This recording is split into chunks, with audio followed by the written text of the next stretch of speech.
Hello, people viewers. Welcome to Mr.Who Reviews, where today I'll be reviewing The Sound of Drums and The Last of the Time Lords. Before I get to it, I just want to say that I try not to spoil a lot in Sound of Drums, but Last of the Time Lords, yeah, probably a lot of spoilers in it. So, anyway, Sound of Drums. The Dr. Martha and Jack come back from the end of the universe because Doctor fixed Jack's vortex manipulator, and when they get back, they find they missed the election from that year, which was 2007, and that found out who the master is, Harold Saxon. Now, in the few episodes, they've been referencing Harold Saxon, so I'm glad that they did something with that. And I haven't noticed any of them. I suggest you go back and watch them. And since they've missed the election, they've actually found out that the Master is Prime Minister of England. After that, they head back to Martha's flat and just discuss Harold Saxon. And when they're done with that, the Master is on TV saying that there's this race called Toglafane who want to contact Earth and just achieve peace and that. And right when he said medical students, they find there's a bomb at the back of Martha's TV with a timer. Yeah, this is just very retro, isn't it? Like, what if they didn't go to Martha's flat? They could have gone the Torchwood hub or something. Yeah, I'll explain that in a minute. They would have just exploded without them in it, so jeez. Anyway, after that, they tried to get to Martha's parents, and Martha tried to call her brother and sister.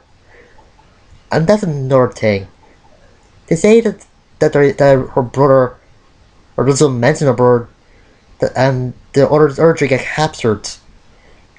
So, did he actually believe her, or did he just hide, or what? Yeah. Anyway, the Doctor, Martha, and Jack are just in like a campfire place, or just in a ditch somewhere. And Doctor talks about Gallifrey, and let me just say this: when they saw the Gallifreyans in the dome city, it's just great, and the music just helps a lot. And right after the Doctor's finished talking about that, Jack explains that he works for Torchwood. And the Doctor isn't really happy about that. And he got information off this newspaper woman. I forget what you call the people that work in the newspaper. And she gives some information about Archangel Network, which is a telephone, or there's a mobile thing. Actually, more like satellites that are connected to the telephones. And it turns out that the Master has been sending hypnotic waves, or does a drum beat to hypnotize people and voting for him. And then we get introduced to the Valiant, and let me just say, it's just great. It looks cool. Like, as Zach puts it, it's a ship of the 21st century protecting the skies of Earth. Now that just sounds awesome. Now the Master in this, there have been very different Masters over the years. they all been serious and just a little bit goofy. John Sims Master, he puts the goofy meter up to 100. Like, if to describe the character, he's a mix between Jim Carrey's Riddler with a little bit of Jack Nicholson's Joker. Like, he's not really that much like dark, silly, but he's near there, just near. Like, he's just goddamn insane. Like, went to this office to talk to I went to the down the street to talk to these political people, or just people from the British government. I forget what this name stuff here, and kill and gases them. It's just insane. Ugh. And he tells the photographer to kill the president on TV, like the president of the United States. You don't think that unless you have a plan. Oh yeah, the photographer in this. They're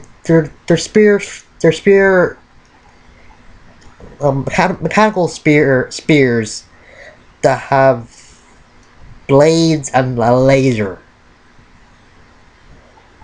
Yeah, not really that interesting. They're just like the muscle of the army for Masterful. I will say this: the scenes with Dave Tent and John Sim as Dr. Master, very good.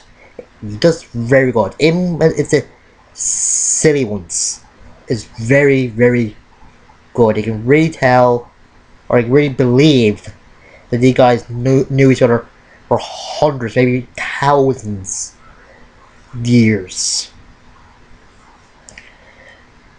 Anyway, when the Master captures or just holds the Doctor, he turns about 100 years older thanks to miniaturizing the Lazarus, the thing from the Lazarus experiment, and damn it, that just freaky. And you might be asked, how do you miniaturize the thing from the Lazarus experiment? Well, the Doctor has a sonic screwdriver. Well, the Master has a laser screwdriver. Yeah, that's a bit more of that mirror image thing. And it's really shows with the laser and sonic, well, there's more stuff to show than laser sonic, that they are mirror images of each other. The Master likes to cause destruction, the Doctor wants to bring peace, and the Master has this big government building and a lot of people work for him, while the Doctor just has his friends and a Sonic and his smarts. But anyway, he opens a connection between the year 100 trillion to let the Toglafane come in to the 2007, and he's just, I don't know if they're funny or just creepy. And while that's happened, Martha escapes, leaving her parents, her sister, the Doctor and Jack with the Master. And when she gets down, she proclaims or just says that she's coming back, and just a great scene. Oh yeah, I kind of like the little reference or the homage from the Doctor Who episode called the Sea Devils, where the Master wasn't a children's cartoon and he thinks it's actual aliens. Like in this, what's his Teletubbies? I'm saying it's called evolution. It's kind of good, but I don't think it actually needed it. And now for the last of the Time Lords. It's been a year since the Master took over, and I also like the little reference to the Five Doctors when the machine set calls Earth Sol 3 since the five. That's why the five doctor. That's when Earth was called Sol 3, the five doctors. Well, whatever. Over the year, Martha had been traveling all over the world while it's going through hell. And the Master is prepared to declare war on the other worlds in the universe.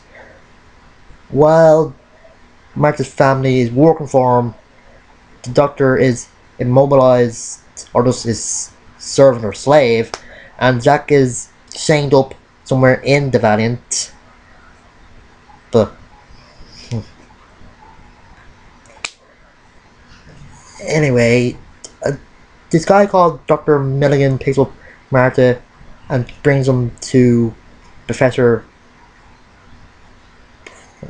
Doherty because he needs to get a spear to see what's inside it. And oh man, is it freaky what finds out inside it. Now if you don't want to know, I suggest you skip to near the end and or just watch the episode to find out, because it's just freaky. The Toglophane are the humans from Utopia. I know I spoiled it saying it's from 100 trillion years ago, but what the hell? And it's just freaky. And it made me wondering how they're in the paradox with the people from 100 trillion years ago killing their ancestors. Well, the Master built a paradox machine and hooked it up to the TARDIS. And I just have two problems with this. Actually, just got one problem. There's too many flashbacks in this. Like, you had a flashback inside a flashback.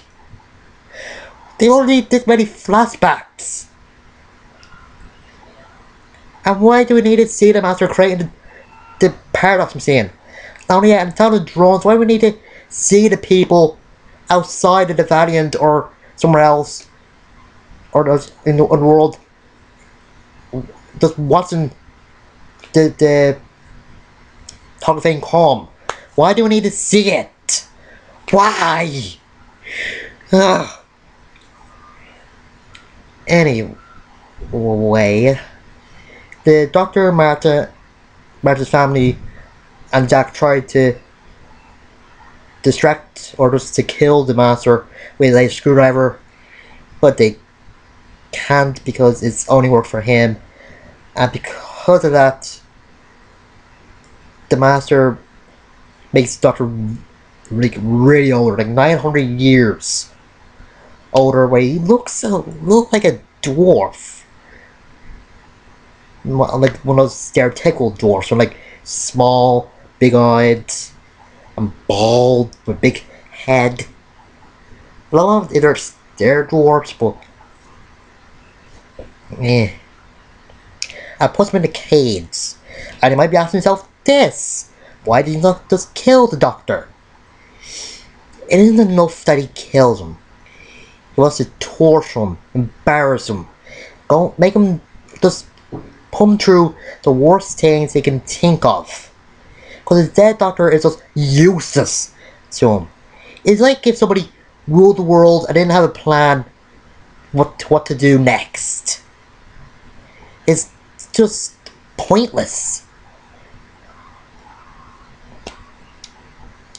Anyway, Martha gets captured by the Master because Professor Doherty told the Master where she is. In exchange, she finds out what happened to her son. And before she gets taken off, Dr. Milligan gets killed. Yeah. And you're wondering why the Martha has been traveling the world. She says she's been looking for some chemicals to a gun that were made by either Torchwood or a unit to kill a Time Lord. Those of you that don't really watch the show, that are watching this, or just don't really know why they need these chemicals, well, Tom can't really die unless they choose to. They can just regenerate over and over again about 12 or 13 times. These chemicals do something to negate the regeneration, or so it says. I knew that he wouldn't be able to kill the Master. The Doctor wouldn't really ask that of anybody. Anyway, the Master brings her back, or brings her up to the Valiant to kill her, while the Doctor, her parents, and sister, and Captain Jack watch. And in the middle of that, he's got to release the missiles to activate the black hole converters or whatever, and to declare war on the rest of the universe. But Martha tells him that she wanted to get caught, and turned out the real thing the Doctor wanted to do was to tell a story and just get people to say his name and that. And it's always scene where the Doctor whispered something in Martha's ear saying use countdown, and she somehow knew it was this. How did he know about the flipping countdown? If he knew about that, how would he know about the Master or the Darks returning or anything else that could happen? I know there's parts of time that the Doctor can't see and parts I can. But why this part? It's just lazy writing, if you ask me. Ugh. Just some way to get the either get the character to the villain or get the character not to kill somebody. Ugh. Anyway, the Doctor glows while everybody is saying his name because he hooked up to the Archangel, like the psychic version of the Archangel network or something like that. I don't know. Anyway, and just does a crucifix pose, if you want to say. And if you think he's gonna kill the Master, he isn't either. He's just saying he forgives him. And then Jack destroys the paradox machine in the TARDIS, and everything go back 1 year and 1 day. And then Jack handcuffs the Master, and Martin's mother was gonna shoot him, but she didn't. And the Doctor was gonna keep him and just provide for himself travelling, but his wife wouldn't have that. Yeah, he had a wife. I don't even think he really cared about her. He was just using her as a beard. If you don't know what that means, it just means that he just used her to make his image good.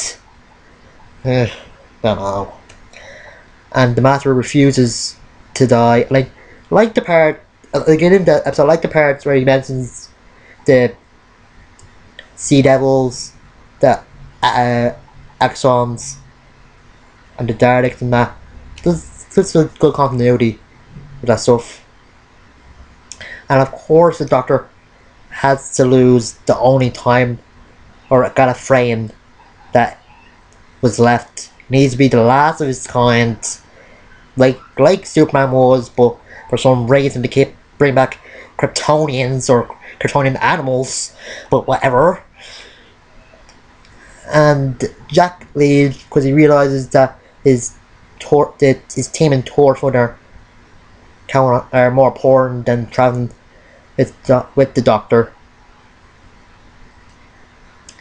And he gives a little reference, or just implying that he could be the face of Bo, and you can't tell by the music that was playing, and it's just hilarious.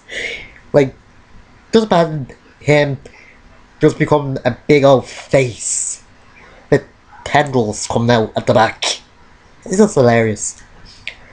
And when you think that Martha was going to travel with the continuing travel with the Doctor, she decides to stay behind and does look after her family after the stuff that they've seen. But before she leaves, she tells the doctor off by saying that, like, just referencing this friend he had with his roommate that only looked for one looked for her twice and didn't really like her, like she liked him, but she gives the doctor her phone, just in case she needs him or the way around, but and the doctor just sets the coordinates to go somewhere, but we get a little hint of the master surviving, but I'll get to that in another episode. For the end, you might see that it's something that's skipped, like when the doctor is near the console. That's because in 2007's Children in Need, there's a mini episode called Time Crash. I'll go into deeper in another video because I was doing something, but I'll give my thoughts about it. Time Crash is where Dave Tennant's 10th Doctor,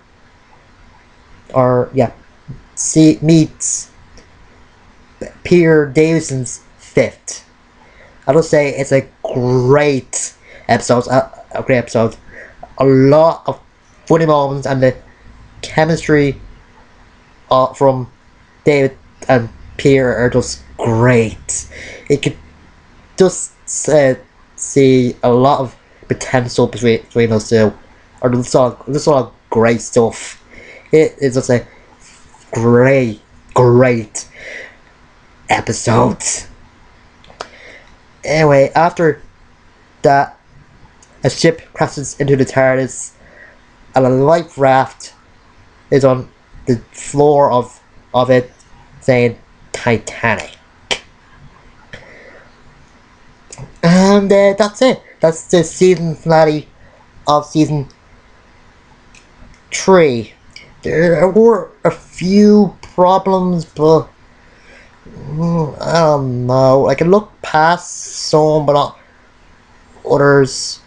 So I guess I'll give the 3-part season finale of Doctor Who season 3 a 9 out of 10. I know I already rated Utopia, but I'm gonna count these as a 3-part season finale. But I think separately I'll just give 9 out of 10 to Sound Drums and Last of Time Lords. It just seems fair.